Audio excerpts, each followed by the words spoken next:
Hello साथियों, कैसे हैं आप सभी लोग। मैं दीक्षा यादव आप सभी लोगों का अपने यूट्यूब चैनल इन्फॉर्मेशन बाई दीक्षा यादव में हार्दिक स्वागत करती हूं। जैसा कि लगातार सभी विद्यार्थी Uttar Pradesh state medical faculty merit list का इंतजार कर रहे हैं। आखिरकार मेरिट लिस्ट क्यों नहीं आ रही है, कब तक मेरिट लिस्ट आने की संभावना है। साथ ही में कुछ ऐसे डॉक्यूमेंट्स जिनको सभी विद्यार्थी बनवा लीजिएगा अगर आपके पास नहीं है तो, क्योंकि भाई जब आपकी काउंसलिंग की प्रक्रिया शुरू हो जाएगी तो ज़्यादा समय नहीं मिलेगा आपको डॉक्यूमेंट्स बनवाने के लिए। तो ज़रूरी जो डॉक्यूमेंट्स हैं उनको सभी विद्यार्थी बनवा लेंगे। अभी हम आपको बता देंगे कि कौन कौन से एडमिशन टाइम डॉक्यूमेंट्स लगेंगे। ओके, फैकल्टी की मेरिट लिस्ट का लगातार जो स्टूडेंट्स इंतज़ार कर रहे हैं, मेरे पास कमेंट भी कर रहे हैं कब आएगी बता दीजिए। तो उनसे रिक्वेस्ट है, वीडियो को बिल्कुल भी स्किप मत कीजिएगा, अपने मित्रों के साथ शेयर कीजिएगा। चैनल पे न्यू है तो प्लीज़ चैनल को भी सब्सक्राइब कर लीजिएगा। ओके, हम यहाँ सबसे पहले बात करेंगे कि मेरिट लिस्ट कब आएगी।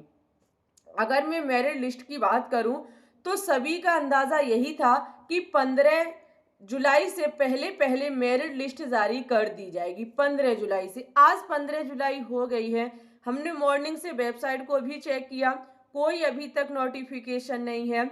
अब आप कहोगे मैम जी अपडेट बढ़ा के बता दोगी कि यहाँ से यहाँ तक आ जाएगी, लेकिन ना आई फिर क्या करेंगे। तो देखो, हर एक टीचर अंदाजा अनुसार बताते हैं। हमने वो डेट आपको बताई थी जहां तक उम्मीद थी, वो उम्मीद क्लियर नहीं हुई, उस उम्मीद तक कुछ नहीं नतीजा निकला। तो मेरी बात ध्यान से सुने, क्यों नहीं आ रही है इसका रीजन ये है कि फैकल्टी सेमेस्टर वाइज बच्चों के एग्जाम होने को हैं, तो उन्हीं सारी एग्जामों की अभी डेट जारी हुई है, शेड्यूल भी हाल ही में जारी हुआ है। मैं जो फैकल्टी के सेमेस्टर वाइज बच्चों का एग्जाम होने को है, तो वो अभी फैकल्टी उसी चीज में लगी हुई है। फैकल्टी अभी वो जो स्टूडेंट्स का एग्जाम होने को है उन्हीं के विवरण को जारी करने में लगी है, उन्हीं के डाटा में लगी हुई है। शायद इसकी वजह से फैकल्टी ने अभी तक मेरिट लिस्ट जारी नहीं कर पाई। तो अब क्या होगा, देखो भाई उनका शेड्यूल अपलोड हो चुका है। शेड्यूल जो अपलोड हुआ है वो अगस्त महीने का हुआ है।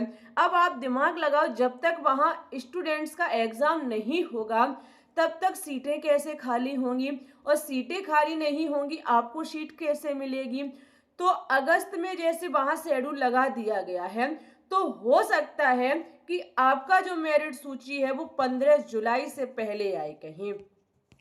जहां तक उम्मीद है वहां तक अब आपकी मेरिट लिस्ट 15 जुलाई के समथिंग आएगी, क्योंकि मेरिट लिस्ट आएगी, फिर रजिस्ट्रेशन होगा, चॉइस फिलिंग और काउंसलिंग की प्रक्रिया में भी काफ़ी टाइम लगता है। तो इस तरीके से आपका जो पूरी प्रोसेस है काउंसलिंग सहित वो कहीं सितंबर तक हो पाएगी। जब सितंबर तक हो पाएगी तो सितंबर तक जो सेमेस्टर के बच्चों के एग्ज़ाम होने के लिए हैं वो एग्ज़ाम भी हो जाएंगे, उनकी भी सीट मतलब आगे बढ़ जाएगी, कुछ निकल जाएंगे स्टूडेंट्स, जिससे कि आपकी सीट खाली हो जाएगी। ये है डाटा। ओके, जब तक एग्जाम नहीं होंगे स्टूडेंट्स के तब तक आपका भी तो एडमिशन तो हो जाएगा, लेकिन फिर क्लासेस भी तो चलानी है। फिर आप कहोगे क्लासेस शुरू कीजिए, वो क्लासेस तो तभी शुरू होंगी जब स्टूडेंट्स के एग्जाम हो जाएंगे। तो यही है, क्योंकि ये लेट इसलिए कर रहे हैं, जब लेट होते हुए जाएगा तो लगभग ये सितंबर माह तक पहुंच जाएगा, तो आराम से सीटें खाली हो जाएंगी और भाई आपका जो आगे की क्लासेस हैं वो भी शुरू कर दी जाएंगी। तो अब हमारे हिसाब से वही इंतजार करो, लगभग 25 जुलाई के ऑलमोस्ट का। अभी कोई उम्मीद नहीं है मेरिट सूची जारी होने का। ओके, जैसे ही कोई मेरिट लिस्ट को लेकर के इंफॉर्मेशन आएगी आपको इसी यूट्यूब चैनल पर सबसे पहले बताया जाएगा। ओके, चलिए अब हम बताऊंगी एडमिशन टाइम लगने वाले जरूरी डॉक्यूमेंट्स कौन कौन से हैं।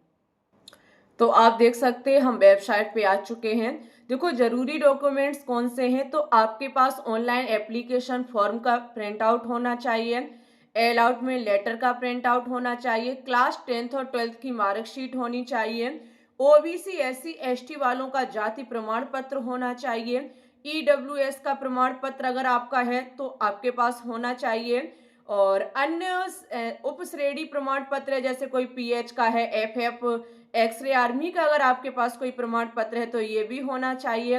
आधार कार्ड होना चाहिए और अन्य प्रमाण पत्र में आप फोटो लेके जाएंगे। ठीक है, जो फोटो आपने जब वो फॉर्म अप्लाई किया था उस टाइम भरवाई लगाई हुई थी, वो फोटो लेके जाएंगे। 10 रुपए का एक स्टैम्प पेपर बनवाएंगे, तहसील में बन जाएगा। ये आपका स्टैम्प पेपर में ये सारी चीजें लिखी होनी चाहिए। ठीक है, एक आपका शपथ पत्र बनेगा। ओके, ये सारे डॉक्यूमेंट्स आपको बनवाने हैं जो कि एडमिशन टाइम लगेंगे। समय रहते हम सारी जानकारी दे देंगे। ओके, इसी के साथ वीडियो को लाइक शेयर, चैनल को सब्सक्राइब जरूर करें। किसी भी प्रकार का कोई भी डाउट है तो कमेंट सेक्शन में लिखें, आपके डाउट को जरूर क्लियर करेंगे। मिलेंगे न्यू नोटिफिकेशन के साथ, तब तक के लिए bye bye, take care, all the best.